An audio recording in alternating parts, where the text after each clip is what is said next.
हाँ जी, गुरु सवारियो, वाहिगुरु जी का खालसा, वाहिगुरु की फतेह। पता है कि असी 4th राउंड ਦੇ ਵਿੱਚ ਪਹੁੰਚ ਚੁੱਕੇ ਹਾਂ ਤੇ ਉਸ ਦੇ ਸਿਲੇਬਸ ਵਿੱਚ ਅਸੀਂ ਸੁਖਮਨੀ ਸਾਹਿਬ ਜੀ ਦੀ ਵਿਚਾਰ ਜੋ ਹੈ ਉਹ ਹੁਣ ਤੱਕ ਸਰਵਣ ਕੀਤੀ ਹੈ। ਸੋ ਹੁਣ ਅਸੀਂ ਗੁਰੂ ਅਰਜਨ ਸਾਹਿਬ ਜੀ ਦਾ ਜੀਵਨ ਬਿਰਤਾਂਤ ਵੇਖਾਂਗੇ।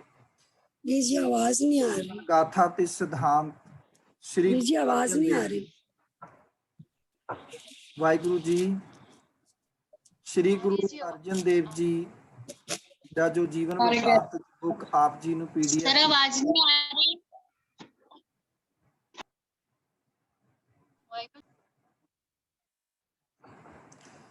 सो ਹੁਣ ਗੁਰੂ ਅਰਜਨ ਸਾਹਿਬ ਮਹਾਰਾਜ ਜੀ ਦਾ ਜੀਵਨ ਵਰਤਾਂਤ ਵਾਚਾਂਗੇ ਤੇ ਕੋਸ਼ਿਸ਼ ਕਰਨੀ ਹੈ ਕਿ ਜਿੰਨਾ ਵੀ ਹੋ ਸਕੇ, ਕਿਉਂਕਿ ਟਾਈਮ ਸਾਡੇ ਕੋਲ 4 ਦਿਨ ਦਾ ਹੀ ਹੈਗਾ ਤੇ ਉਸ ਦੇ ਵਿੱਚ ਆਪਾਂ ਗੁਰੂ ਅਰਜਨ ਸਾਹਿਬ ਜੀ ਦੇ ਜੀਵਨ ਦੀਆਂ ਖਾਸ ਗੱਲਾਂ ਪਹਿਲਾਂ ਸ਼ੁਰੂਆਤ ਤੋਂ ਕਰਦੇ ਹੈਗੇ ਆ। ਫਿਰ ਜਦੋਂ ਵੇਖਾਂਗੇ ਕਿ ਸਮਾਂ ਘੱਟ ਹੈਗਾ ਫਿਰ ਅਸੀਂ ਲਾਸਟ ਵਿੱਚ ਕਿ ਜੋ ਖਾਸ ਪੁਆਇੰਟ ਹੋਣਗੇ ਜ਼ਰੂਰੀ ਜਿਹੜੇ ਪੇਪਰ ਵਿੱਚ ਆਉਣ ਵਾਲੇ ਹੋਣਗੇ ਉਹ ਆਪਾਂ ਸਾਂਝਾ ਕਰ ਲਾਂਗੇ। ਸੋ ਜੇ ਆਪ ਜੀ ਕੋਲ PDF ਖੁੱਲੀ ਹੈ ਤੇ ਉਹਦਾ ਪੇਜ ਨੰਬਰ 4 ਹੈਗਾ ਜਿੱਥੋਂ ਆਰੰਭ ਹੁੰਦਾ ਹੈ ਗੁਰੂ ਅਰਜਨ ਸਾਹਿਬ ਜੀ ਦਾ ਇਤਿਹਾਸ। ਗੁਰੂ ਨਾਨਕ ਦੇਵ ਜੀ ਦੁਆਰਾ ਚਲਾਈ ਗਈ ਸੰਪੂਰਨ ਕ੍ਰਾਂਤੀ ਦੀ ਲਹਿਰ ਨੂੰ ਆਪਣੇ ਜੋਬਨ ਤੇ ਪਹੁੰਚਾਉਣ ਵਾਲੇ ਸਤਿਗੁਰੂ ਸ੍ਰੀ ਗੁਰੂ ਅਰਜਨ ਦੇਵ ਜੀ ਦਾ ਜਨਮ 15 ਅਪ੍ਰੈਲ ਸਨ 1563 ਨੂੰ ਗੋਬਿੰਦਵਾਲ ਸਾਹਿਬ ਵਿਖੇ ਹੋਇਆ ਸੀ। ਆਪ ਜੀ ਦੇ ਪਿਤਾ ਸਨ ਗੁਰੂ ਰਾਮਦਾਸ ਜੀ ਅਤੇ ਮਾਤਾ ਭਾਨੀ ਜੀ। ਇਹਨਾਂ ਦਾ ਇਤਿਹਾਸਕ ਪਿਛੋਕੜ ਆਪ ਜੀ ਨੂੰ ਸਾਰਿਆਂ ਨੂੰ ਪਤਾ ਹੈਗਾ ਕਿ ਗੁਰੂ ਰਾਮਦਾਸ ਮਹਾਰਾਜ ਚੂਨਾ ਮੰਡੀ ਲਾਹੌਰ ਦੇ ਰਹਿਣ ਵਾਲੇ ਸਨ। ਬੀਬੀ ਭਾਨੀ ਜੀ ਗੁਰੂ ਅਮਰਦਾਸ ਮਹਾਰਾਜ ਜੀ ਦੀ ਸੁਪੁੱਤਰੀ ਸਨ ਤੇ ਗੁਰੂ ਰਾਮਦਾਸ ਪਿਤਾ ਜੀ ਵੀ ਗੋਬਿੰਦਵਾਲ ਸਾਹਿਬ ਰਹਿੰਦੇ ਸੀ। ਗੁਰੂ ਅਮਰਦਾਸ ਜੀ ਦਾ ਪਰਿਵਾਰ ਵੀ ਗੋਬਿੰਦਵਾਲ ਸਾਹਿਬ ਰਹਿੰਦਾ ਸੀਗਾ। ਸੋ ਗੁਰੂ ਅਮਰਦਾਸ ਜੀ ਨੇ ਆਪਣੀ ਸੁਪੁੱਤਰੀ ਦਾ ਵਿਆਹ ਭਾਈ ਜੇਠਾ ਜੀ ਨਾਲ ਕੀਤਾ ਜੋ ਕਿ ਗੁਰੂ ਰਾਮਦਾਸ ਪਿਤਾ ਜੀ ਕਹਾਏ। ਗੋਬਿੰਦਵਾਲ ਸ਼ਹਿਰ ਵਿਖੇ ਦੂਜੇ ਸਤਿਗੁਰੂ ਗੁਰੂ ਅੰਗਦ ਦੇਵ ਜੀ ਦੇ ਸਮੇਂ ਵਸਾਇਆ ਹੋਇਆ ਇਹ ਸ਼ਹਿਰ ਸੀ। ਸ਼ਹਿਰ ਦੀ ਉਸਾਰੀ ਦਾ ਕੰਮ ਗੁਰੂ ਅਮਰਦਾਸ ਦੀ ਦੇਖ ਰੇਖ ਵਿੱਚ ਹੋਇਆ ਸੀਗਾ। ਜਦ ਸਨ 1546 ਵਿੱਚ ਸ਼ਹਿਰ ਵਸਿਆ ਤਾਂ ਗੁਰੂ ਅਮਰਦਾਸ ਜੀ ਪਿੰਡ ਬਾਸਰਕੇ ਤੋਂ ਆਪਣੇ ਰਿਸ਼ਤੇਦਾਰ ਤੇ ਸੱਜਣਾ ਮਿੱਤਰਾਂ ਨੂੰ ਇੱਥੇ ਲੈ ਆਏ।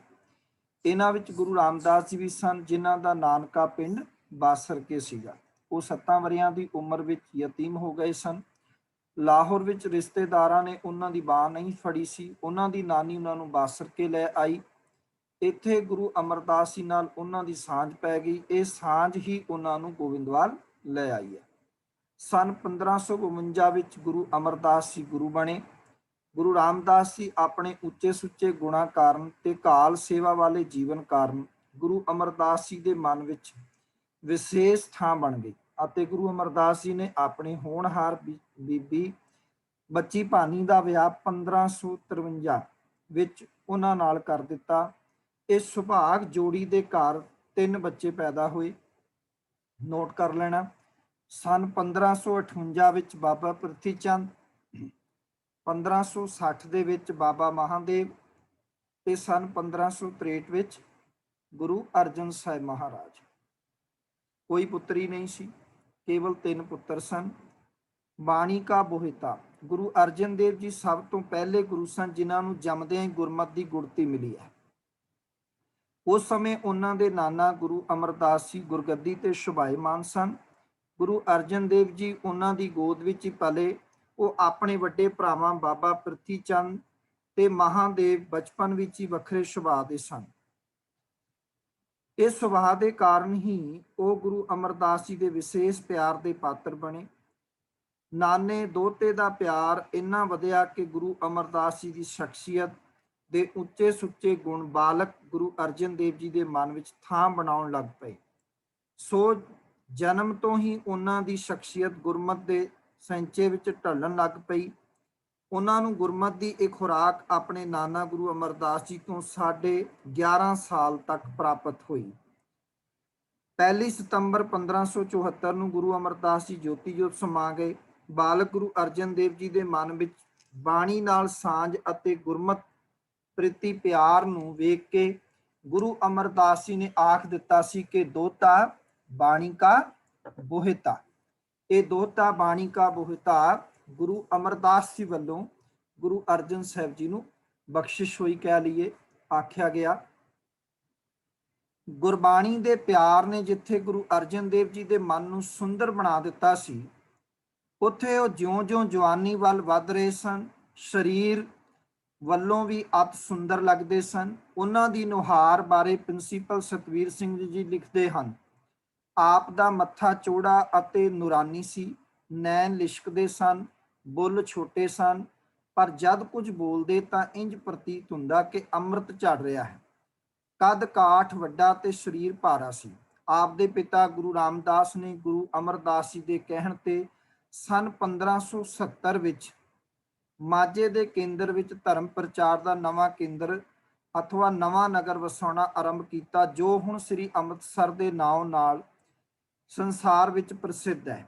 1574 ਵਿੱਚ ਗੁਰੂ ਰਾਮਦਾਸ ਜੀ ਨੇ ਗੁਰਿਹਾਈ ਦੀ ਜ਼ਿੰਮੇਵਾਰੀ ਸੰਭਾਲੀ ਤੇ ਆਪ ਇਸੇ ਸਾਲ ਅੰਮ੍ਰਿਤਸਰ, ਉਦੋਂ ਗੁਰੂ ਕਾ ਚੱਕ ਸੀਗਾ ਇਹਦਾ ਨਾਮ, ਨਗਰ ਦੀ ਉਸਾਰੀ ਦਾ ਕੰਮ ਹੋਰ ਤੇਜ਼ੀ ਫੜ ਗਿਆ। ਇਹ ਨੋਟ ਕਰ ਲੈਣਾ ਕਿ ਅੰਮ੍ਰਿਤਸਰ ਦਾ ਪਹਿਲਾ ਨਾਂ ਗੁਰੂ ਕਾ ਚੱਕ ਸੀਗਾ ਔਰ ਕਿਹੜੀ ਸਨ ਵਿੱਚ ਵਸਾਇਆ ਗਿਆ, ਇਹ ਗੱਲਾਂ ਤੁਹਾਨੂੰ ਪਤਾ ਹੋਣੀਆਂ ਚਾਹੀਦੀਆਂ। ਇਸ ਕੰਮ ਲਈ ਲੱਖਾਂ ਕਰੋੜਾਂ ਇੱਟਾਂ, ਮਣਾ ਮੁਹੀ ਚੂਨਾ ਚਾਹੀਦਾ ਸੀ ਅਤੇ ਕੰਮ ਉੱਤੇ ਲੱਗੇ ਹੋਏ ਕਾਰੀਗਰਾਂ, ਮਜ਼ਦੂਰਾਂ ਤੇ ਹੋਰ ਸਿੱਖ ਸੰਗਤਾਂ ਲਈ ਰਿਹਾਇਸ਼ ਅਤੇ ਹਜ਼ਾਰਾਂ ਮਨ ਅੰਨ ਦੀ ਲੋੜ ਸੀ। ਅੰਨ ਪਾਣੀ ਚਾਹੀਦਾ ਜਿੱਥੇ ਮਿਸਤਰੀ ਰਾਜ ਮਿਸਤਰੀਆਂ ਨੇ ਕੰਮ ਕਰਨਾ। ਸੋ ਇਹ ਸਾਰੇ ਕੰਮ ਦੀ ਨਿਗਰਾਨੀ ਬਾਬਾ ਪ੍ਰਿਥੀ ਚੰਦ ਨੂੰ ਸੌਂਪੀ ਗਈ, ਜਿਹੜੇ ਦੁਨਿਆਵੀ ਕੰਮਾਂ ਵਿੱਚ ਕਾਫੀ ਚੁਸਤ ਸਨ। ਗੁਰੂ ਅਰਜਨ ਦੇਵ ਜੀ ਵੀ ਸ਼ਹਿਰ ਵਸਾਉਣ ਦੇ ਕੰਮ ਵਿੱਚ ਆਪਣਾ ਹਿੱਸਾ ਪਾਉਂਦੇ ਰਹੇ। ਇਮਾਰਤਾਂ ਦੀ ਉਸਾਰੀ, ਸ਼ਹਿਰ ਵਿੱਚ ਹਰ ਕਿੱਤੇ ਦੇ ਲੋਕ ਲਿਆ ਕੇ ਵਸਾਉਣ, ਸਰੋਵਰ ਦੀ ਪੁਟਾਈ ਅਤੇ ਉਸਾਰੀ ਆਦਿ ਵਿੱਚ ਆਪ ਪੂਰੀ ਦਿਲਚਸਪੀ ਲੈਂਦੇ ਸਨ। ਸੋ ਇਹ ਨਹੀਂ ਕਿ ਕਾਰਜ ਕੇਵਲ ਬਾਬਾ ਪ੍ਰਿਥੀ ਚੰਦ ਨੇ ਕੀਤਾ, ਆਪਣੇ ਪਿਤਾ ਜੀ ਦੇ ਨਾਲ ਰਹਿ ਕੇ ਧੰਨ ਗੁਰੂ ਅਰਜਨ ਸਾਹਿਬ ਜੀ ਨੇ ਵੀ ਇਹ ਕਾਰਜ ਕੀਤਾ ਹੈਗਾ। ਗੁਰਿਹਾਈ ਦੀ ਜ਼ਿੰਮੇਵਾਰੀ ਕੇਵਲ ਉਸੇ ਸਰਬ ਗੁਣ ਸੰਪੰਨ ਸ਼ਖਸੀਅਤ ਨੂੰ ਮਿਲਦੀ ਰਹੀ ਹੈ ਜੋ ਉਸ ਸਮੇਂ ਦੇ ਗੁਰੂ ਜੀ ਦੀਆਂ ਨਜ਼ਰਾਂ ਵਿੱਚ ਪ੍ਰਵਾਨ ਚੜ੍ਹਦਾ ਸੀ। ਬਣਨ ਵਾਲੇ ਗੁਰੂ ਵਿੱਚ ਗੁਰੂ ਭਗਤੀ ਇਹ ਗੁਣ ਹੋਣੇ ਚਾਹੀਦੇ ਆ। ਜਿਹੜਾ ਵਿਅਕਤੀ ਗੁਰੂ ਬਣਦਾ ਸੀਗਾ ਉਹਦੇ ਵਿੱਚ ਇਹ ਨਿਪੁੰਨਤਾ ਵੇਖੀ ਜਾਂਦੀ ਸੀ। ਕਿਹੜੀ? ਕਿ ਗੁਰੂ ਭਗਤੀ, ਸੇਵਾ, ਸਿਮਰਨ, ਹੁਕਮ ਮੰਨਣਾ, ਨਿਮਰਤਾ, ਅਕਾਲ ਪੁਰਖ ਨਾਲ ਸਾਂਝ ਅਤੇ ਸਿੱਖ ਸੰਗਤਾਂ ਨੂੰ ਹਰ ਪੱਖੋਂ ਅਗਵਾਈ ਦੇਣ ਦੀ ਯੋਗਤਾ ਆਦਿ ਦੇ ਗੁਣ ਹੋਣਾ ਬਹੁਤ ਜ਼ਰੂਰੀ ਹੈ। ਗੁਰਿਹਾਈ ਵਿਰਾਸਤ ਵਿੱਚ ਮਿਲਣ ਵਾਲੀ ਚੀਜ਼ ਨਹੀਂ ਸੀ।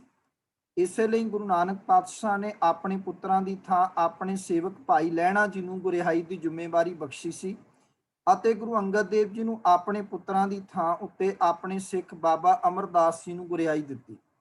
ਗੁਰੂ ਅਮਰਦਾਸ ਜੀ ਨੇ ਵੀ ਆਪਣੇ ਪੁੱਤਰਾਂ ਨੂੰ ਗੁਰਿਹਾਈ ਨਹੀਂ ਸੀ ਦਿੱਤੀ, ਸਗੋਂ ਨਿਮਰਤਾ, ਸੇਵਾ, ਪ੍ਰਭੂ ਭਗਤੀ ਅਤੇ ਹੁਕਮ ਮੰਨਣ ਦੇ ਗੁਣਾਂ ਨੂੰ ਵੇਖ ਕੇ ਆਪਣੇ ਜਵਾਈ ਭਾਈ ਜੇਠਾ ਜੀ ਨੂੰ ਗੁਰਿਹਾਈ ਬਖਸ਼ ਦਿੱਤੀ ਸੀ। ਗੁਰੂ ਰਾਮਦਾਸ ਜੀ ਨੇ ਆਪਣੇ ਸਾਰੇ ਪ੍ਰਮੁੱਖ ਸਿੱਖਾਂ ਬਾਰੇ ਵਿਚਾਰ ਕੀਤੀ ਤਾਂ ਉਹਨਾਂ ਨੇ ਗੁਰੂ ਅਰਜਨ ਦੇਵ ਜੀ ਹੀ ਅਜਿਹੇ ਨਜ਼ਰ ਆਏ ਜੋ ਗੁਰਿਹਾਈ ਦੀ ਜ਼ਿੰਮੇਵਾਰੀ ਨੂੰ ਨਿਭਾਉਣ ਦੇ ਯੋਗ ਸਨ। ਗੁਰੂ ਅਰਜਨ ਦੇਵ ਜੀ ਬਾਣੀ ਨਾਲ ਪਿਆਰ, ਪ੍ਰਭੂ ਨਾਲ ਪਿਆਰ, ਆਗਿਆਕਾਰਤਾ, ਨਿਰਮਾਣਤਾ, ਸੇਵਾ ਭਾਵਨਾ, ਗੁਰਸਿੱਖੀ ਦੇ ਪ੍ਰਚਾਰ ਦੀ ਲਗਨ ਆਦਿਕ ਗੁਣਾਂ ਕਾਰਨ ਗੁਰੂ ਰਾਮਦਾਸ ਦੇ ਦਿਲ ਦੇ ਨੇੜੇ ਆ ਗਏ ਸਨ।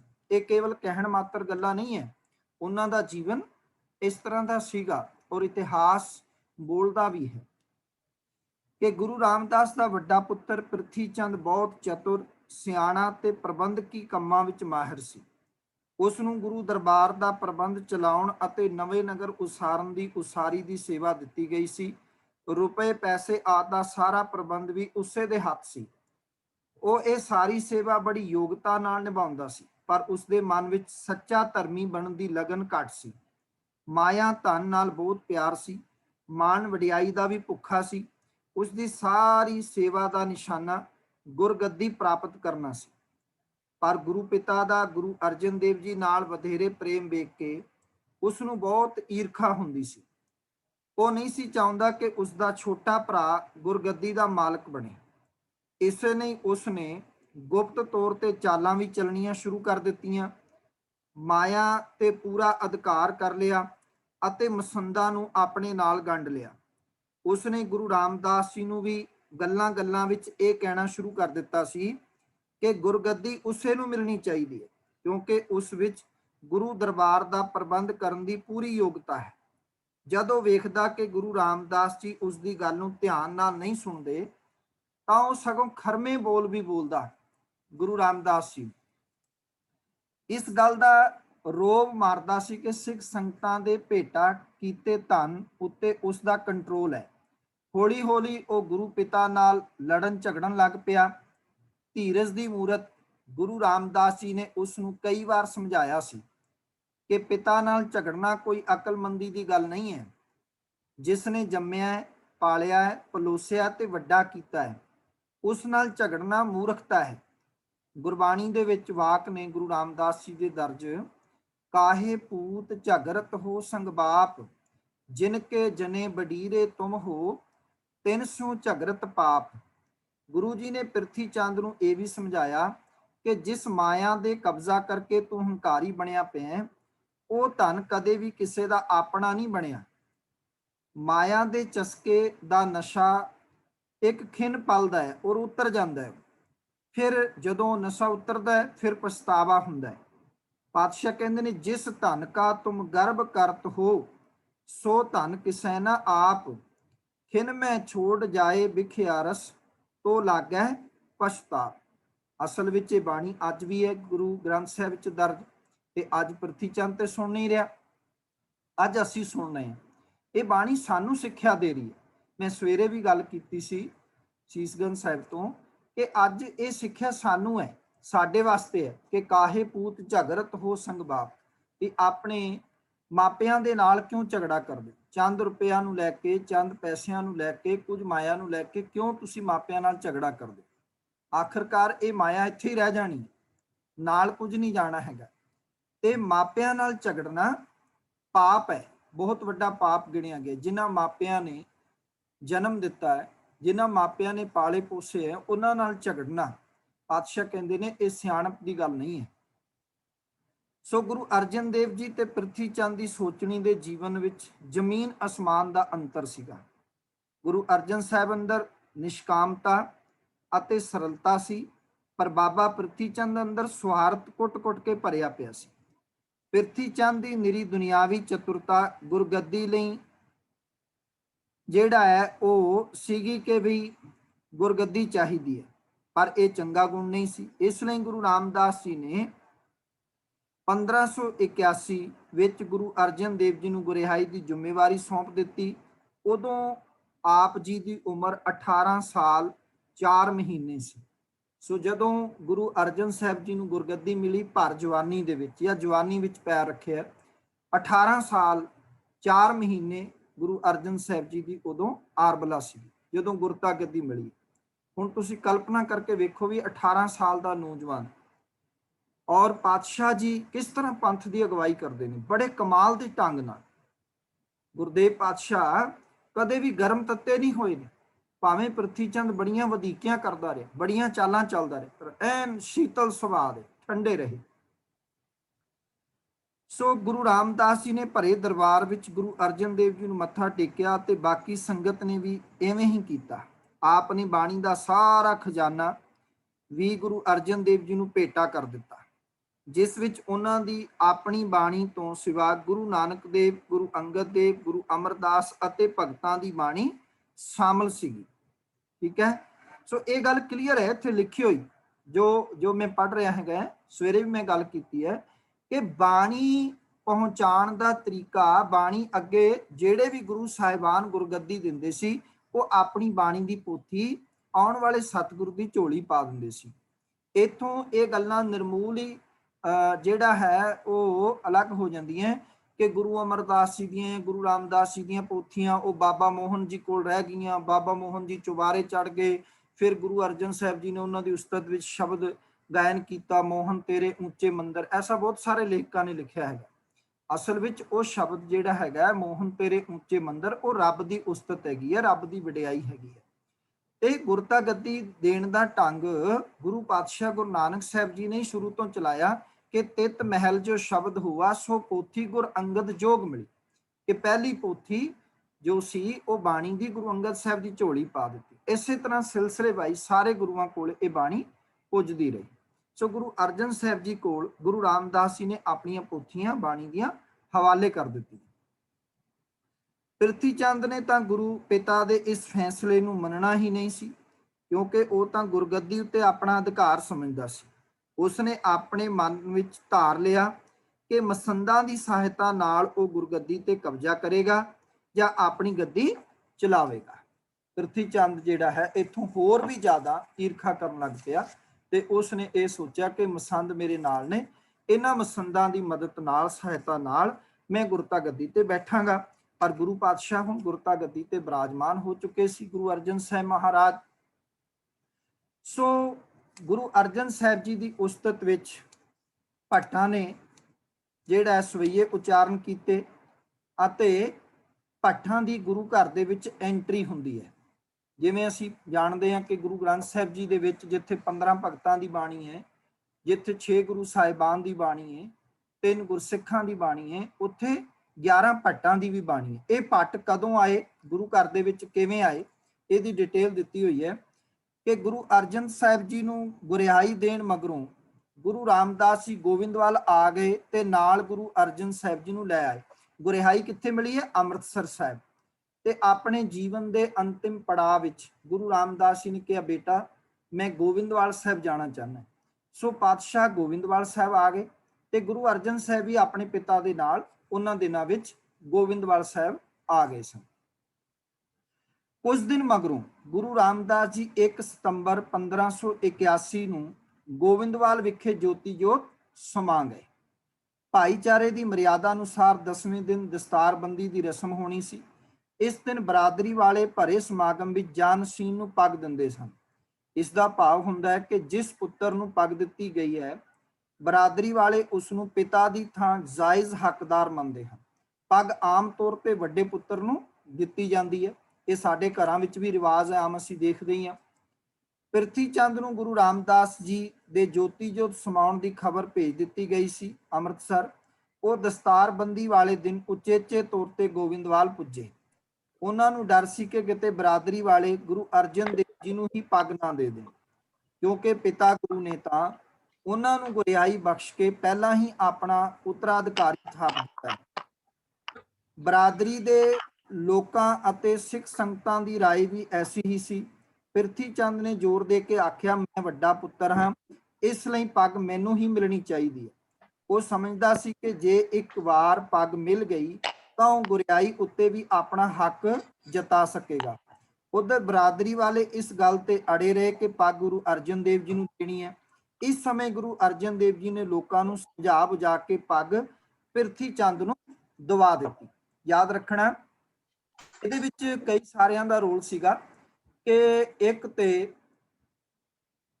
ਬਾਬਾ ਬੁੱਢਾ ਸਾਹਿਬ ਜੀ ਨੇ ਵੀ ਕਿਹਾ ਸੀਗਾ, ਹੋਰ ਕਈ ਸਿੱਖਾਂ ਨੇ ਕਿਹਾ ਸੀ ਵੀ ਜਿਹੜੀ ਪੱਗ ਹੈਗੀ ਹੈ ਉਹ ਜੇ ਗੁਰਤਾ ਗੱਦੀ ਗੁਰੂ ਰਾਮਦਾਸ ਜੀ ਨੇ ਯੋਗ ਜਾਣ ਕੇ ਗੁਰੂ ਅਰਜਨ ਸਾਹਿਬ ਨੂੰ ਦਿੱਤੀ ਹੈ ਤੇ ਇਹ ਪੱਗ ਵੀ ਗੁਰੂ ਅਰਜਨ ਸਾਹਿਬ ਨੂੰ ਦਿੱਤੀ ਜਾਣੀ ਚਾਹੀਦੀ ਹੈ। ਪ੍ਰਿਥੀ ਚੰਦ ਨੇ ਰੋਲਾ ਪਾਇਆ ਤੇ ਗੁਰੂ ਅਰਜਨ ਸਾਹਿਬ ਮਹਾਰਾਜ ਨੇ ਉਸ ਵੇਲੇ ਭਰੀ ਬਰਾਦਰੀ ਵਿੱਚ ਖੜ ਕੇ ਬੇਨਤੀ ਕੀਤੀ ਕਿ ਇਹ ਪੱਗ ਦਾ ਹੱਕ ਭਰਾਤਾ ਸ੍ਰੀ ਦਾ ਹੈ, ਇਹ ਪੱਗ ਭਰਾਤਾ ਸ੍ਰੀ ਨੂੰ ਦਿੱਤੀ ਜਾਵੇ। ਬਹੁਤ ਸਾਰੇ ਲੇਖਕਾਂ ਨੇ ਇਹ ਗੱਲ ਲਿਖੀ ਵੀ ਹੈ ਕਿ ਗੁਰਿਹਾਈ ਦੀ ਪੱਗ ਗੁਰੂ ਅਰਜਨ ਬੱਧੀ, ਮਰਨੇ ਦੀ ਪੱਗ ਪ੍ਰਿਥੀਏ ਬੱਜੀ। ਭਾਵ ਬਰਾਦਰੀ ਜਿਹੜੀ ਭਾਈਚਾਰੇ ਦੀ ਪੱਗ ਸੀਗੀ ਉਹ ਬਾਬਾ ਪ੍ਰਿਥੀ ਚੰਦ ਜੀ ਨੂੰ ਬੱਜੀ ਗਈ ਤੇ ਗੁਰਿਹਾਈ ਦੀ ਜਿਹੜੀ ਪੱਗ ਸੀ ਉਹ ਗੁਰੂ ਅਰਜਨ ਸਾਹਿਬ ਜੀ ਦੇ ਸਿਰ ਤੇ ਬੱਜੀ ਗਈ। ਭਾਵ ਗੁਰਿਹਾਈ ਦੀਆਂ ਜ਼ਿੰਮੇਵਾਰੀਆਂ ਗੁਰੂ ਅਰਜਨ ਸਾਹਿਬ ਜੀ ਦੇ ਸਿਰ ਤੇ ਸੀਗੀ। ਬਹੁਤ ਸਾਰੀਆਂ ਤੋਮਤਾਂ ਗੁਰੂ ਅਰਜਨ ਸਾਹਿਬ ਜੀ ਤੇ ਪ੍ਰਿਥੀ ਚੰਦ ਨੇ ਇੱਥੇ ਵੀ ਲਾਈਆਂ ਸੀਗੀਆਂ। ਕਈ ਇਤਿਹਾਸਕਾਰਾਂ ਨੇ ਉਹਨਾਂ ਦਾ ਵਿਸਥਾਰ ਵਿੱਚ ਜ਼ਿਕਰ ਕੀਤਾ, ਕਈਆਂ ਨੇ ਆਪਣੀ ਕਲਮ ਨੂੰ ਖਾਮੋਸ਼ ਰੱਖਿਆ, ਪਰ ਪ੍ਰਿਥੀ ਚੰਦ ਬਹੁਤ ਸਾਰੀਆਂ ਗੱਲਾਂ ਉਹ ਬੋਲਦਾ ਰਿਹਾ। ਭੱਠਾਂ ਦਾ ਆਉਣਾ। ਦੂਰ ਦੁਹਾਡੇ ਦੀਆਂ ਸੰਗਤਾਂ ਜਦੋਂ ਗੁਰੂ ਰਾਮਦਾਸ ਜੀ ਦੇ ਗੋਬਿੰਦਵਾਲ ਵਿਖੇ ਜੋਤੀ ਜੋਤ ਸਮਾਉਣ ਦੀ ਖਬਰ ਮਿਲੀ ਤਾਂ ਅਨੇਕਾਂ ਸਿੱਖ 10ਵੀਂ ਦਸਤਾਰਬੰਦੀ ਵਾਲੇ ਇਕੱਠ ਵਿੱਚ ਹਿੱਸਾ ਲੈਣ ਲਈ ਤੁਰ ਪਏ। ਸਿੱਖਾਂ ਦੇ ਇੱਕ ਜੱਥੇ ਨਾਲ ਭੱਟ ਵਿਦਵਾਨ ਵੀ ਸਮਾਗਮ ਵਿੱਚ ਆ ਗਏ, ਜਿਨ੍ਹਾਂ ਦੀ ਗਿਣਤੀ 11 ਸੀ। ਨੋਟ ਕਰ ਲੈਣਾ ਕਿ ਇਹ 11 ਦੇ 11 ਭੱਟ ਇਕੱਠੇ ਆਏ ਸਨ ਗੁਰੂ ਦਰਬਾਰ ਦੇ ਵਿੱਚ। ਇੱਕ ਭੱਟ ਵਿਦਵਾਨ ਕਿਸੇ ਬ੍ਰਾਹਮਣੀ ਮਹਾਂਪੁਰਖ ਦੀ ਭਾਲ ਵਿੱਚ ਲਗਭਗ 1 ਸਾਲ ਤੋਂ ਭਟਕ ਰਹੇ ਸਨ। ਕਈ ਤੀਰਥਾਂ ਸਥਾਨਾਂ ਉੱਤੇ ਜਾ ਕੇ ਕਈ ਸੰਤਾਂ ਸਾਧੂਆਂ ਨੂੰ ਮਿਲੇ ਸਨ, ਪਰ ਕਿਤੇ ਵੀ ਉਹਨਾਂ ਦੀ ਤਸੱਲੀ ਨਹੀਂ ਸੀ ਹੋ ਸਕੀ। ਇਹ ਜਿੱਥੇ ਵੀ ਗਏ ਕੇਵਲ ਚਰਚਾ ਕਰਨ ਵਾਲੇ ਧਰਮੀ ਬੰਦੇ ਹੀ ਮਿਲੇ। ਧਰਮ ਦੀ ਕਮਾਈ ਕਰਨ ਵਾਲਾ ਤੇ ਪ੍ਰਭੂ ਦੇ ਦਰ ਦੀ ਸੋਝੀ ਰੱਖਣ ਵਾਲਾ ਇਹਨਾਂ ਨੂੰ ਕੋਈ ਨਾ ਮਿਲਿਆ। ਉਹਨਾਂ ਨੇ ਇਸ ਗੱਲ ਦਾ ਜ਼ਿਕਰ ਵੀ ਕੀਤਾ ਹੈਗਾ। ਭੱਟ ਸਾਹਿਬਾਨ ਦੇ ਆਗੂ ਉਹ ਆਪ ਕਹਿੰਦੇ ਨੇ ਕਿ ਰਹਿਓ ਸੰਤ ਹੋ ਟੋਲ ਸਾਤ ਬਹੁ ਤੇਰੇ ਡਿਠੇ, ਸੰਨਿਆਸੀ ਤਪਸਵੀ ਮੁਖੋਂ ਇਹ ਪੰਡਿਤ ਮਿੱਠੇ, ਬਰਸ ਏਕ ਹੂੰ ਫਿਰਿਓ ਕਿਨਹਿ ਨਾ ਪਰਚੈ ਲਾਇਓ, कहते हैं कहत सुनी रहत को खुशी न आयो, हर नाम छोड़ दूजे लगे तिनके गुण हो क्या कहूँ, गुर दई मिलाए पिखिया जिव तू रखें तिव रहूं। सो उन्होंने कहा भी असी बड़े भटके हाँ, पर सानू कोई ऐसा गुरु नहीं मिलिया जेड़ा कि मन बच कर्म करके एक होवे, जेड़ा अंदरों बाहरों एक होवे, जेड़ा जिहदी करनी अते कथनी विच फर्क ना होवे।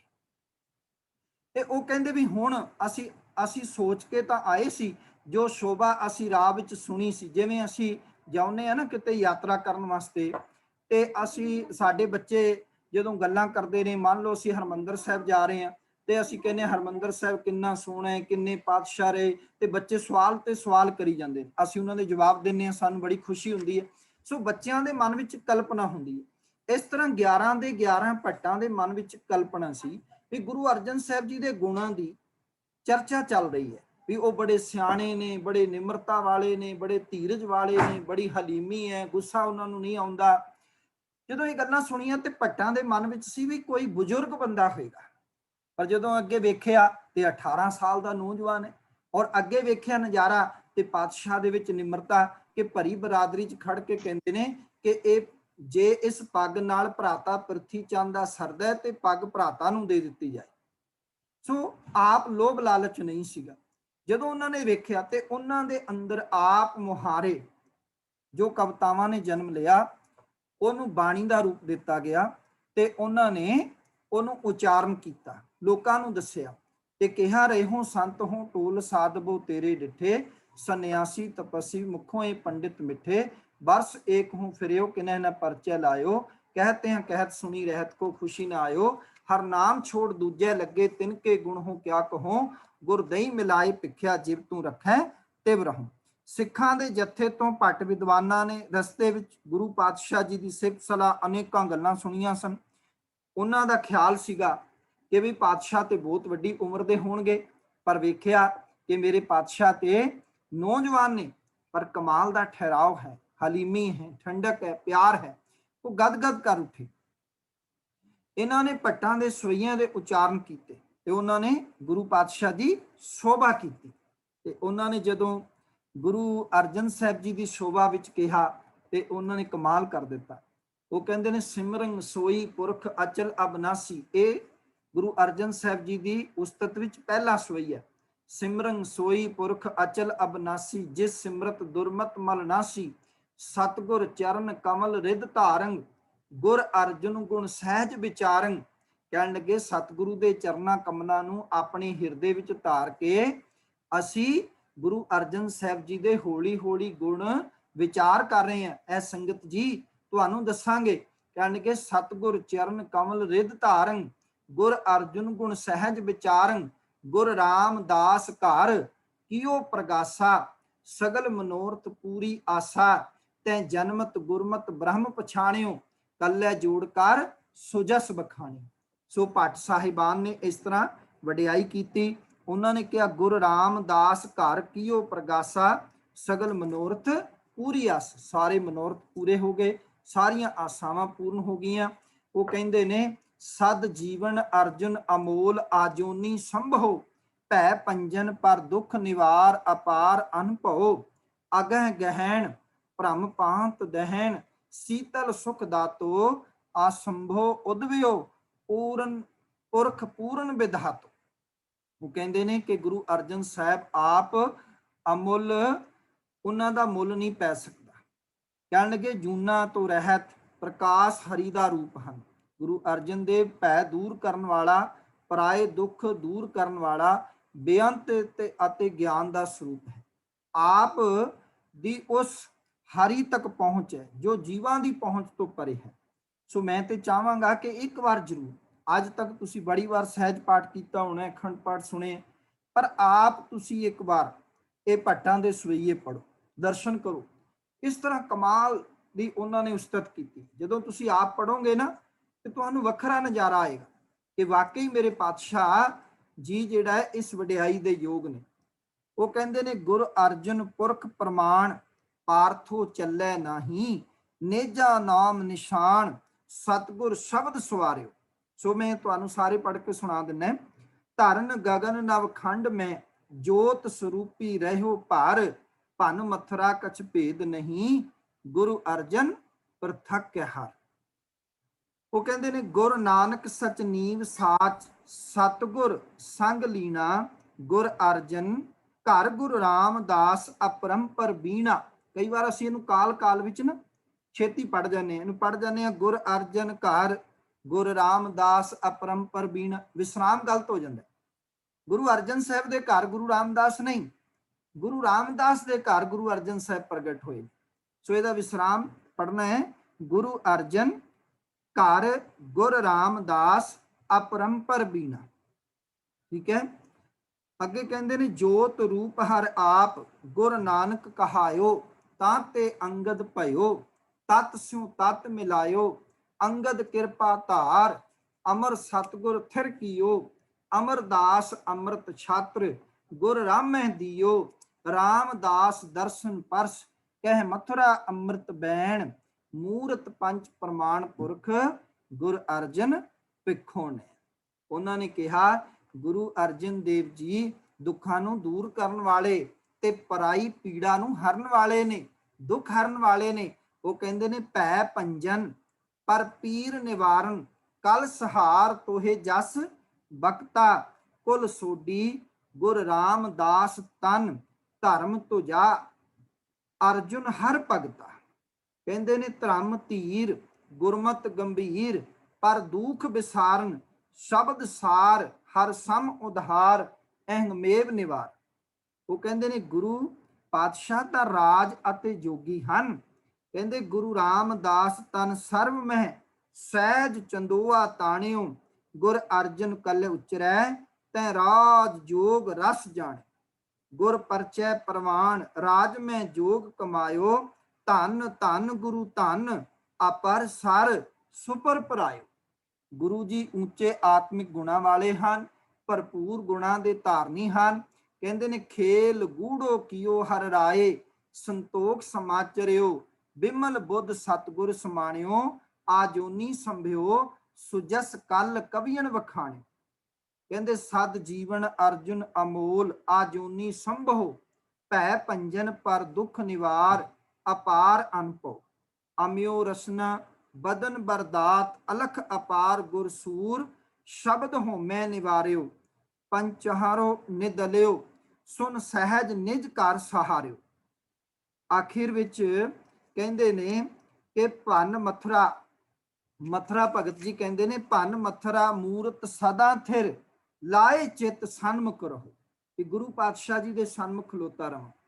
ਕਹਿਣਗੇ ਕਲਯੁਗ ਜਹਾਜ ਅਰਜਨ ਗੁਰੂ, ਸਗਲ ਸ੍ਰਿਸ਼ਟ ਲਗ ਬਿਤ ਰਹੋ, ਮਥੁਰਾ ਜਨ ਕੋ ਪ੍ਰਭ ਦੀਨ ਦਿਆਲ ਹੈ, ਸੰਗਤ ਸ੍ਰਿਸ਼ਟ ਨਿਹਾਲ ਕਰੀ, ਰਾਮਦਾਸ ਗੁਰੂ ਜਗ ਤਾਰਨ ਕੋ, ਗੁਰ ਜੋਤ ਅਰਜਨ ਮਾਹਿ ਤਰੀ। ਅਖੀਰ ਵਿੱਚ ਜਿਹੜੇ ਬਚਨ ਨੇ ਉਹ ਮੈਂ ਦੱਸ ਦਿਆਂ ਕਿ ਕਮਾਲ ਕੀਤਾ ਭੱਟਾਂ। ਉਹਨਾਂ ਦੀ ਬੜੀ ਉੱਚੀ ਉਡਾਰੀ ਸੀ ਗੁਰੂ ਅਰਜਨ ਸਾਹਿਬ ਜੀ ਨੂੰ ਲੈ ਕੇ। ਉਹ ਕਹਿੰਦੇ ਨੇ ਤਤ ਵਿਚਾਰ ਯਹ ਮਥੁਰਾ, ਜਗ ਤਾਰਨ ਕੋ ਅਵਤਾਰ ਬਣਾਇਓ, ਜਪਿਓ ਜਿਨ ਅਰਜੁਨ ਦੇਵ ਗੁਰੂ, ਫਿਰ ਸੰਕਟ ਜੋਨ ਗਰਭ ਨਾ ਆਏ। ਕਹਿੰਦੇ ਹੇ ਮਥੁਰਾ, ਸੱਚੀ ਵਿਚਾਰ ਇਹ ਹੈ ਕਿ ਜਗਤ ਨੂੰ ਤਾਰਨ ਲਈ ਹਰੀ ਨੇ ਗੁਰੂ ਅਰਜਨ ਦੇਵ ਜੀ ਦਾ ਅਵਤਾਰ ਬਣਾਇਆ ਹੈ। ਜਿਨ੍ਹਾਂ ਨੇ ਗੁਰੂ ਅਰਜਨ ਦੇਵ ਜੀ ਨੂੰ ਜਪਿਆ ਹੈ ਉਹ ਦੁਬਾਰਾ ਗਰਭ ਜੂਨ ਦੇ ਦੁੱਖਾਂ ਵਿੱਚ ਨਹੀਂ ਆਉਂਦੇ। ਆਮ ਤੁਸੀਂ ਜਿਹੜਾ ਹੈ ਉਹ ਦਰਬਾਰ ਸਾਹਿਬ ਜਦੋਂ ਪਾਲਕੀ ਸਾਹਿਬ ਆਉਂਦੀ ਹੈ ਉਸ ਤੋਂ ਪਹਿਲਾਂ ਇਹ ਭੱਠਾਂ ਦੇ ਸਵਈਏ ਔਰ ਭੱਠਾਂ ਦੀ ਵੰਸ਼ ਵਿੱਚੋਂ ਪੀੜ੍ਹੀ ਦਰ ਪੀੜ੍ਹੀ ਜਿਹੜਾ ਆਪ ਜੀ ਨੂੰ ਉੱਥੇ ਉਹਨਾਂ ਦੇ ਸੇਵਕ ਅੱਜ ਵੀ ਤੁਹਾਨੂੰ ਉੱਥੇ ਇਹ ਭੱਠਾਂ ਦੇ ਸਵਈਏ ਉਚਾਰਨ ਕਰਕੇ ਸੰਗਤਾਂ ਨੂੰ ਸੁਣਾਉਂਦੇ ਹਨ।